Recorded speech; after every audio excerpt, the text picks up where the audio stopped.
12:53 p.m., June 19th, 2024. A African-American U.S. male entered in from the front door of the ISIS terrorist cell 1509. He also bearing a key. He had a key to let himself in. He stood in the corridor hollering, hello, hello, to go on film, to be seen, to be heard, to be talked about, to be filmed in all caps, Filmed, filmed, inside of the terrorist compound. Once he did that and I opened my door, he was really happy.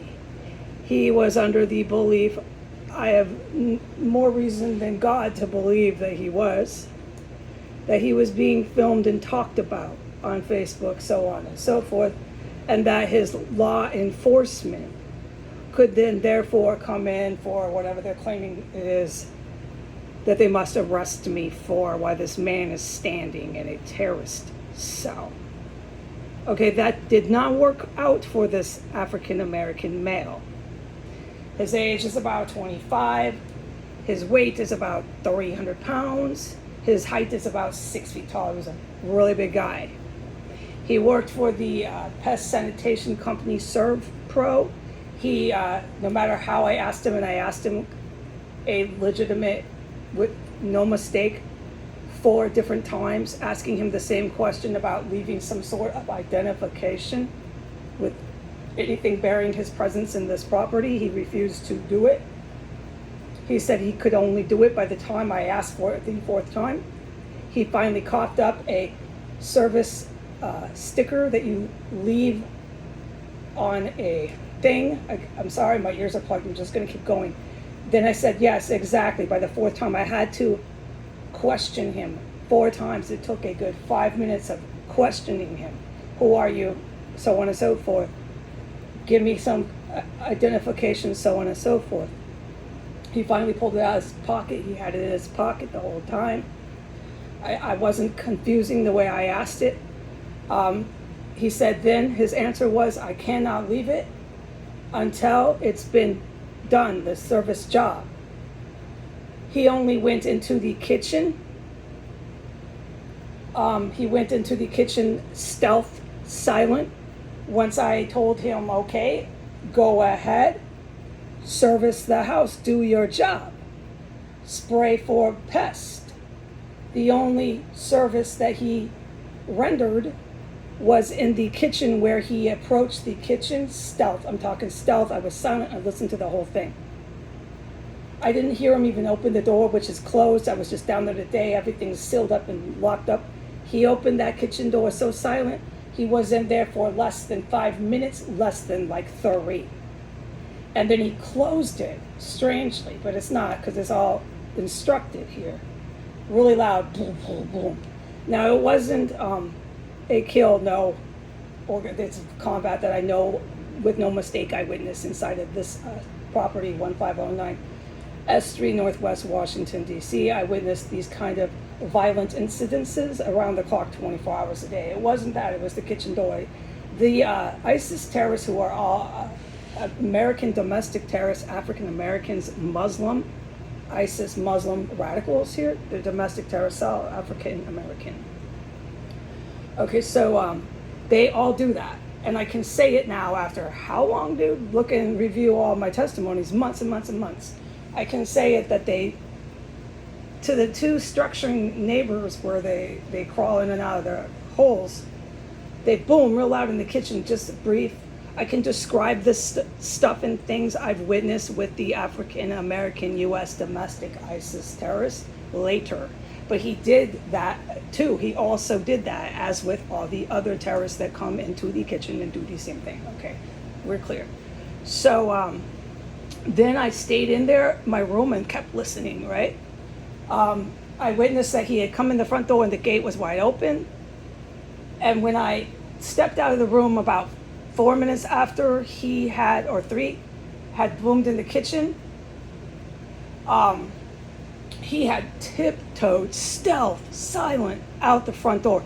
Like, you got to be so serious about coming and going that quietly from any door in this house. I've lived here for almost 5 years in this terrace cell.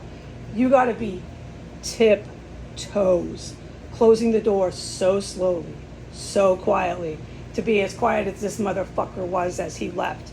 And he had a big old spray tank on him. He had all this heavy crap hanging off him, and he was hardly detected leaving the property.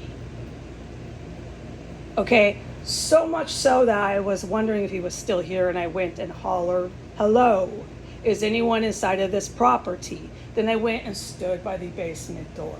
"Hello, is anyone inside of this property?" No, confirmed, he left. The gate was locked. I saw that he left, but I couldn't believe, I was astonished. This man carrying all this heavy service gear went into the kitchen for 3 minutes, closed the kitchen door as loud as you could, and then tiptoed out the front door as silently as possible. And then you didn't hear him. He was only in here for a matter of maybe 6 minutes. He said that he came to service the whole house. He said to me when I was asking for identification that he was here to spray floor 3, floor 2, my room, everywhere. I said, go ahead, but since the owner, he also said the owner on his electronic pamphlet tabletop thing, I can't describe it. He said the owner was Mr. Haug.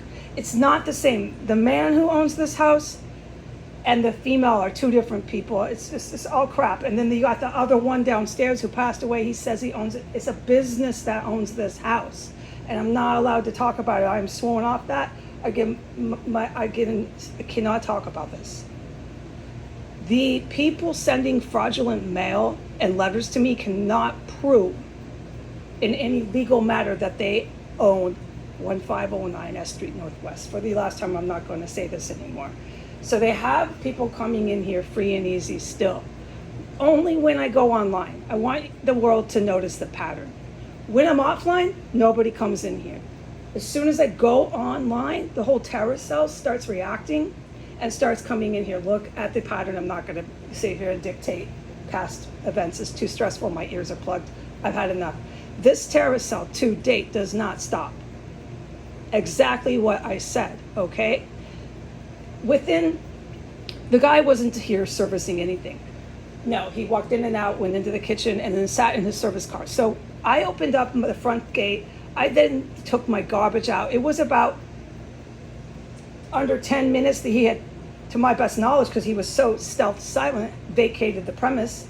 He was still sitting in a running automobile in his clearly labeled Servpro truck, right across the street in front of the apartment complex, right by the corner of 15th and S. I then took my garbage out and got a good look at the car, the man sitting in it. It's still running. It's just running. It was running from the time I went to the garbage and the time I went back. He's just sitting in front of the house with a running car.